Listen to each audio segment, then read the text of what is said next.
So we're back and we're finishing up chapter 7 and we want to look at verses 14 through 16 specifically. خب برگشتیم و میخوایم باب 7 رو به پایان برسونیم. آیات 14 و 15 رو به شکل خاص نگاه خواهیم. In 14, God is going to bring not so much judgment as almost judgment beforehand, maybe pressure, judgment kind of before pressure, pre-judgment to get his people to repent. خب آیه 14 داوری خدا به اون شکل کامل ما نمیبینیم، بلکه مثل یک فشاری خدا روی مردم میاره که این فشار پیش از وقوع داوری شاید باعث بشه که قوم او بازگشت کنن نزد او و توبه کنن. So when the pressure comes, when the crops aren't coming in from the harvesting fields as they should be, as they begin to feel the pressure from God, they cry out. و وقتی که این فشار روی اونها میاد چیکار میکنن؟ فریاد برمیارن. But here's what he says in 14. اما در آیه 14 اینطور میگه They'll cry out for me. برای من فریاد برمیآورن. But it's not from their heart. It's not a heart for change. It's a heart for relief. ولی از دل نزد من فریاد بر نمی آورن. به عبارت دیگه فریاد میکشن. فریادشون فریاد مرا از درون و دل تغییر بده نیست، بلکه فریاد این هست که منو از این شرایط خلاص کن، رهایی ببخش. They just want their stuff back. فقط میخوان اون چه که داشتن به اونها برگرده. They want their grain back. They want their wine back.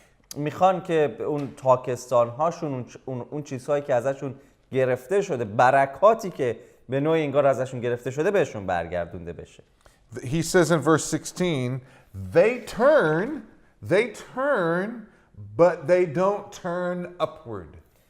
برمیگردن. در آیه 16 میگه برمیگردن اما نه به سویان متعال، به سمت بالا باز نمیگردن. And this is again another picture of the heart where people will give the outward appearance that they're repenting and turning to God, like in chapter 6 verses 1 through 3, but their hearts haven't changed. و این مشکل اساسی اونهاست. مثل باب 6 آیات 1 به بعد همطور که میدیدیم اعمال ظاهری برای اونها حائز اهمیت بود، ولی اون چی که در دل اونها اتفاق میافتاد و میبایست تغییر میکرد رو نمیدیدن و به اون اهمیتی هم نمیدن. And so because they haven't really changed, because they really don't desire the things that God desires, he's going to go ahead and he's going to bring real judgment to the land. و چون که دل اونها تبدیل نمیشه و به آنچه که خدا اهمیت میده قوم اسرائیل اهمیتی نمیده، خدا به تصمیم خودش ادامه میده و اونها رو واقعا داوری میکنه. So let's read chapter 8 verses 1 through 6. آیات 1 تا 6 از باب 8 رو میخونن. کرنا را به دهان خود بگذار، کسی مانند عقاب بر فراز خانه خداوند است.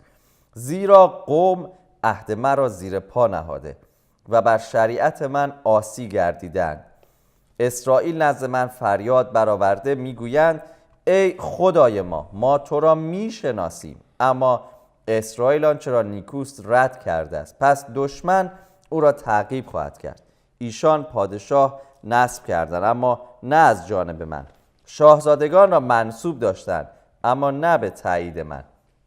از نقره و طلای خویش بت‌ها برای خود ساختند تا منقطع شوند. ای سامره گوساله تو رد شده، غضب من بر ایشان افروخته گشته تا به کی نمیتوانند از گناه به دور باشند. زیرا این منسوع اسرائیل است، صنعتگری آن را ساخته و خدا نیست. به یقین که گوساله سامره خرد خواهد شد. Now in verse 1, the bird that's mentioned there is that word for in your Bible, is it eagle or vulture? Eagle. Eagle. In this word in Hebrew, it can mean either bird. در باب 8 آیه 1 حالا عقاب، شاهین، این در متن اصلی میشه پرنده، اون رو ترجمه کرد. So if it's eagle, the idea here is that God's going to bring judgment like the eagle who brings, who is a powerful animal that sweeps down and takes rabbits or whatever animal and takes them and kills them, that's the way God's going to bring judgment. That's one way to read it. اگه به یک نوع اگه بخوایم این آیه رو به این شکل که در ترجمه جدید ما می‌بینیم عقاب ترجمه شده، اگر به این شکل این آیه رو بخونیم تصویری که میده مثل عقابی هست که پرنده‌ای توانمند زورمند هست و از بلندی‌ها به پایین میاد، حالا موش تا گوسفند تا هر سایزی رو میتونه برداره ببره بکشه. And it works, by the way. That translation works very comfortably. و این ترجمه درستی هست، ایرادی درش نیست. But the word vulture also may be a good way to understand this passage. ولی میشه این همونطور که گفتیم قبلا این به پرنده میشه ترجمهش کرد، لاشخور هم میتونه باشه در این محتوا. See, a vulture eats dead animals. لاشخور حیوانات مردارخوره، مرده ها رو میخوره. And in the Hebrew faith, of course, touching a dead animal makes you unclean. و در ایمان یهودی لمس کردن مرده، حتی یک حیوان مرده، شما را نجس میکرد. And so priests would be at the top of the temple with horns, and they would blow the horns to keep the vultures for touching, because an unclean animal could not sit on the temple. That would be bringing uncleanliness to the temple. پس این ایده رو اگه در نظر بگیریم، آیه یک از باب 8 اینطوره که کاهنین در بالای معبد کرنا می نوازن که این صدای کرنا این لاشخوری رو که بالای خانه خدا، بالای معبد پرواز میکنه رو فراری بده، وارد نشه توی صحن معبد نشینه. چرا؟ لمس کردن یک پرنده نجس اون مکان رو هم میتونست نجس کنه. So you could see this picture of a priest seeing the vulture coming, and with panic and with intensity screaming out, crying out, here it comes, and trying to get rid of it. خب پس میتونیم این تصویر رو اینطور ببینیم، کاهنینی که با دیدن این لاشخور بالای معبد خدا خیلی ترسان و نگران فریاد برمیارن که او دارد میآید. So the picture of the Assyrians, the people who God has stirred up to bring judgment, and the people see them and they're blowing their horns and trying to get rid of them, but it doesn't work. خب همون اقوامی که اطراف قوم اسرائیل زندگی می‌کنه، مثل سوریه، وقتی که خدا اونها رو برمی‌انگیزه بر ضد اسرائیل، وقتی نزدیک میشن، کاهنینی رو میتونیم در این تصویر ببینیم، قوم اسرائیل رو ببینیم که با دیدن اونها که دارن میان نگران و ترسان کرناها مینوازن که شاید اونها رو فراری بده و از قوم خدا دور کنه، ولی هیچ پاسخی درش نیست. این کرنا عملی نمیکنه. And why is judgment coming? و اصلا چرا این داوری داره بر اسرائیل انجام میشه؟ Because they have transgressed my covenant and they have rebelled against my law. زیرا که عهد مرا زیر پا نهادند و بر شریعت من عاصی گردیدند. Then in verse 2 they appeal to their position as the covenant people and saying, look, we're your people, we know you. و در آیه 2 اسرائیل اینطور به خدا میگه، خودش رو اینطور معرفی کنه، ببین ما قوم تو هستیم، تو خدای ما هستی، ما تو را میشناسیم. And we've talked about this before. This is a theme in Hosea. They think they know God because they participate in the right religious ceremonies, but God says your heart isn't changed, and because your heart isn't changed, you really don't know me.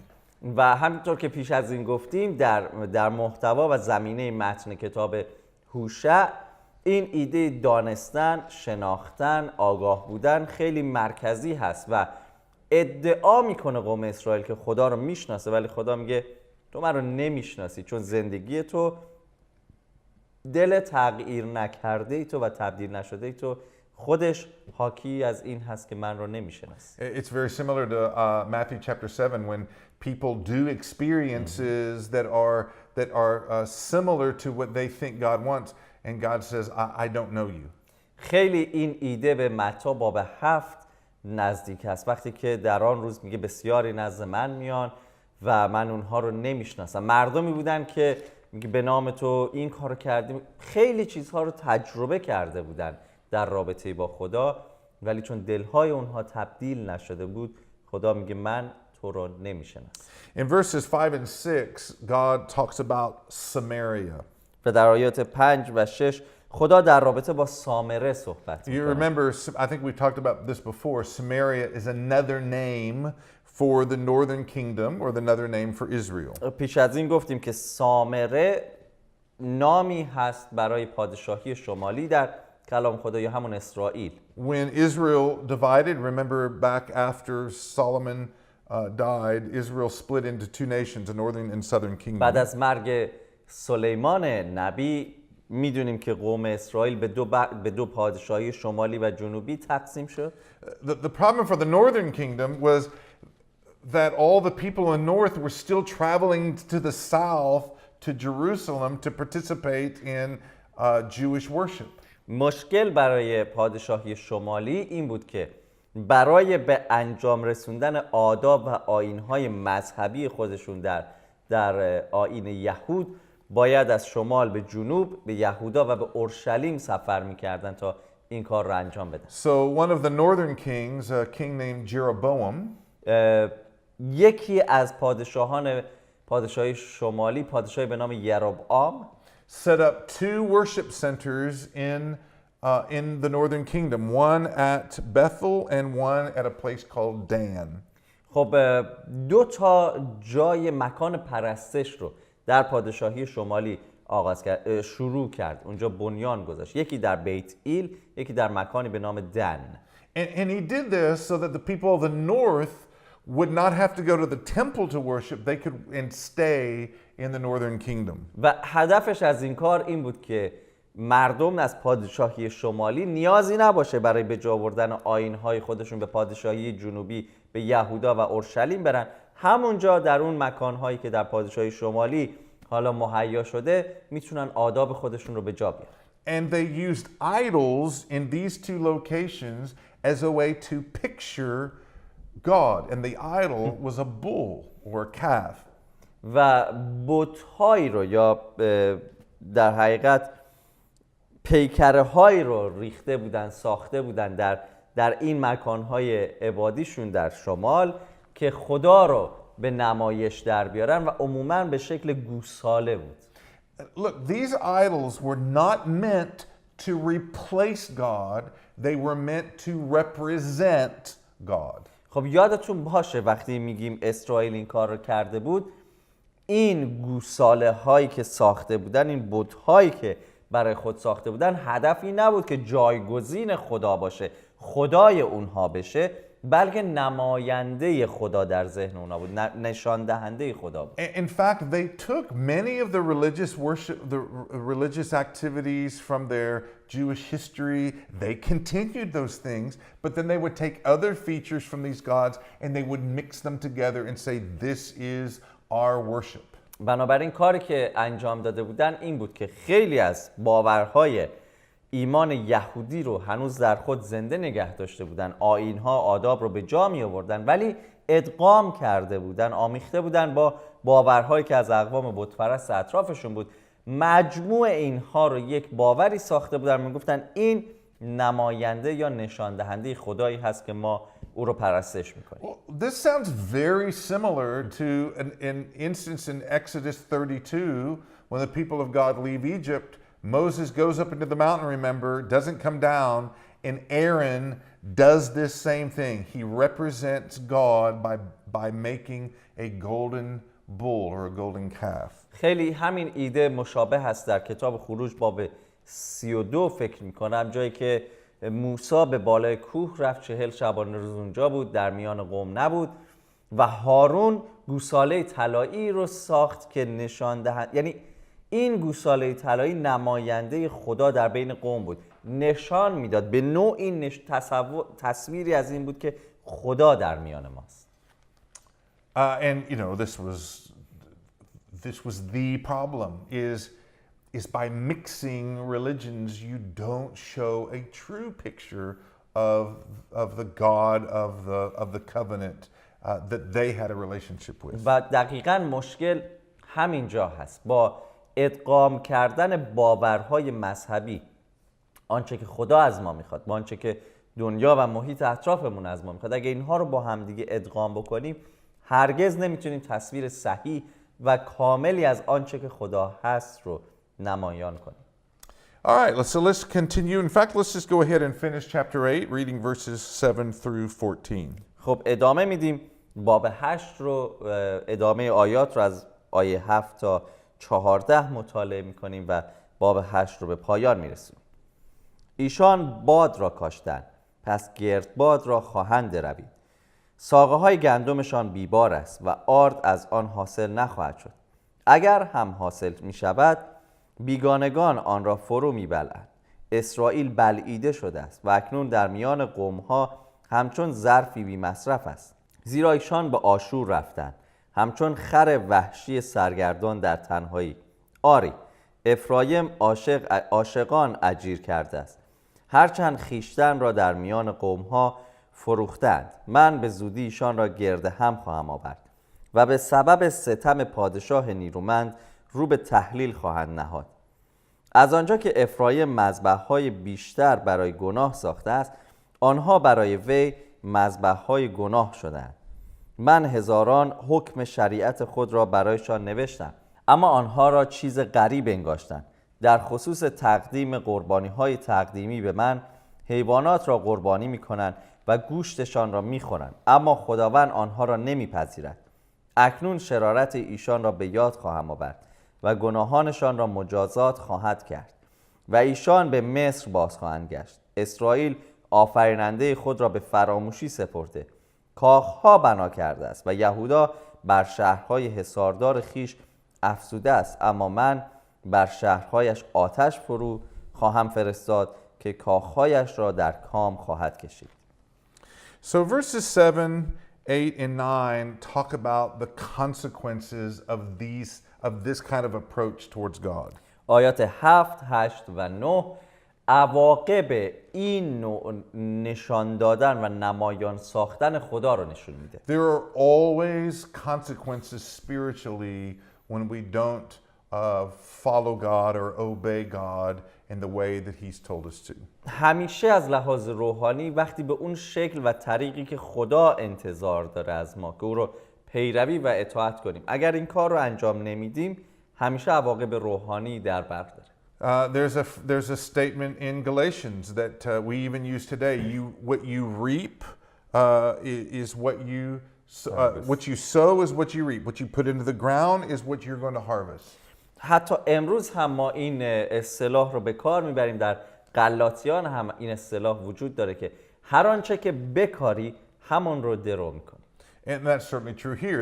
It says in verse 7, they sow the wind, they throw that there, but it's empty. And what comes back to them? More emptiness. They sow emptiness, they reap emptiness. آیه 7 همین ایده رو آشکار میکنه. آنها باد را کاشتن. در باد کاشتن یعنی یک چیز تهی، یک چیز تو خالی رو میکارن و چه چیزی برداشت میکنن؟ تهی بودن و تو خالی و پوچ بودن بیشتر رو. So in verse 8 and 9, it reminds us that their answer to their spiritual problems for them is kind of a political answer. So they're running around trying to get political answers to their spiritual concerns. آیات 8 و 9 دوباره همین رو نشون میده که مشکل روحانی رو میبینن، پاسخی که به ذهن خودشون میاد که میتونه مشکلی رو که براشون به وجود اومده و عواقب نزول وضعیت روحانیشون هست رو با رفتارهای سیاسیشون، با رفتن پیش مصر و آشور و اقوام اطرافشون میخوان حل و فصل کنن. Verses 11-12 tells us another example of how Israel has forgotten God. آیات 11 و 12 مثالهایی رو به ما میده که چطور اسرائیل خدا رو فراموش کرده. They keep doing, he says, they keep doing the sacrifices.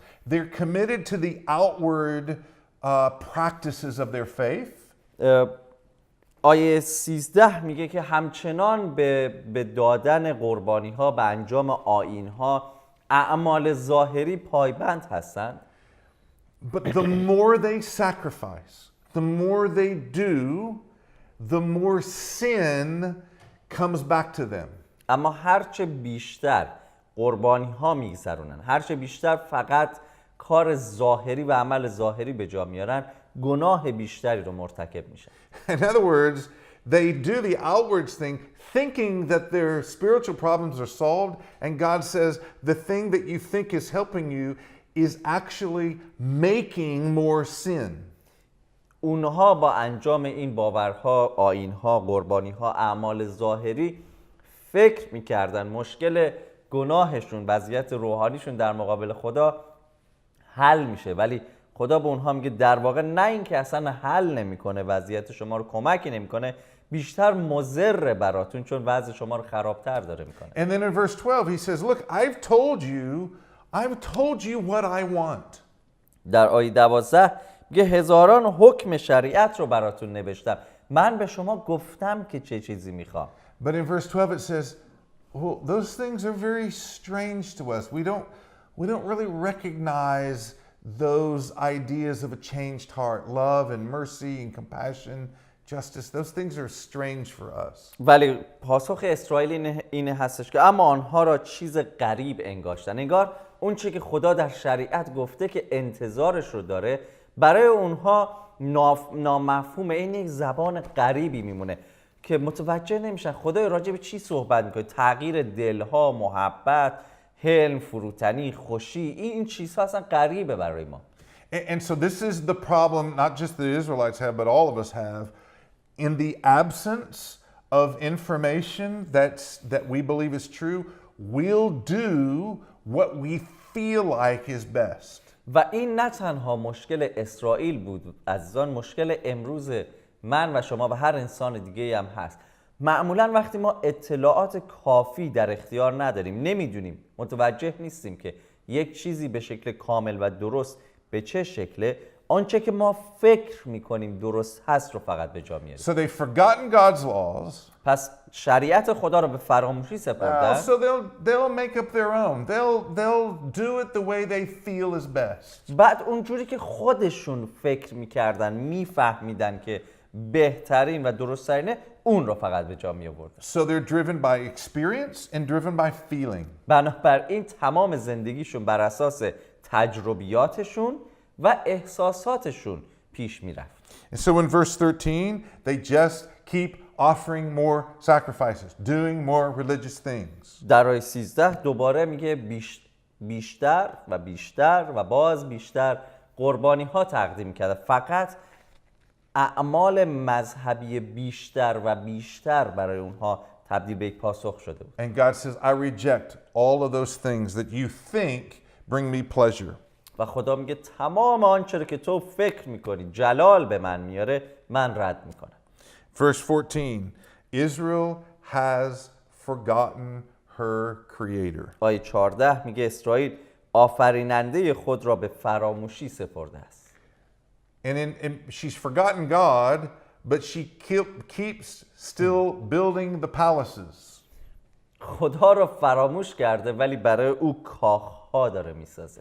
She keeps thinking that if I keep building forts and palaces and I keep making political answers, then all of God's wrath, all of the problems associated with our enemies will all be solved. فکر میکنن که اگر کاخهای مجللتر و بزرگتری داشته باشن که دلهره و ترس در دل دشمنان اونها ایجاد بکنه، وقتی به این کاخهای عظیم نگاه میکنن، دشمنانی که نتیجه غضب خدا نسبت به اسرائیل بودن و به اونها حمله میکردن، فکر میکردن با ساختن اینها، باز با طرز فکر سیاسی، میتونن غضب خدا رو از خودشون رد بکنن و زنده بمونن. We're finished with this session, with this chapter. خب با این باب، با پایان این باب میخوایم این بخش از صحبت‌های خودمون رو هم به پایان برسونیم. I want you to reflect on the lessons that we can learn from these chapters. ولی میخوام روی تعلیمی که میتونیم از این باب‌ها، مثلا همین بابی که صحبت کردیم، یاد بگیریم، یه مقدار برای اونها تأمل کنید، فکر کنید. I know that this was written 2700 or 2800 years before before today. But it seems to me that the lessons that Hosea is teaching them are lessons that could be easily applied to the local church today. میدونم که این سخنان، این محتوای کتابی که داریم راجعش صحبت میکنیم چیزی حدود 2700-800 سال پیش شاید نوشته شده، ولی به نظر من برای من و شما امروز کاربرد عملی بسیار ساده و واضحی در کلیساهای محلیمون داره. So before we go to chapter 9, I want you to sit down and talk about these things together. پیش از اینکه به باب 9 از کتاب هوشع بریم، میخوام که با همون جایی که هستید جمع بشید و راجع به این کاربرد مهم، واضح، عملی در کلیساهای محلی صحبت کنید.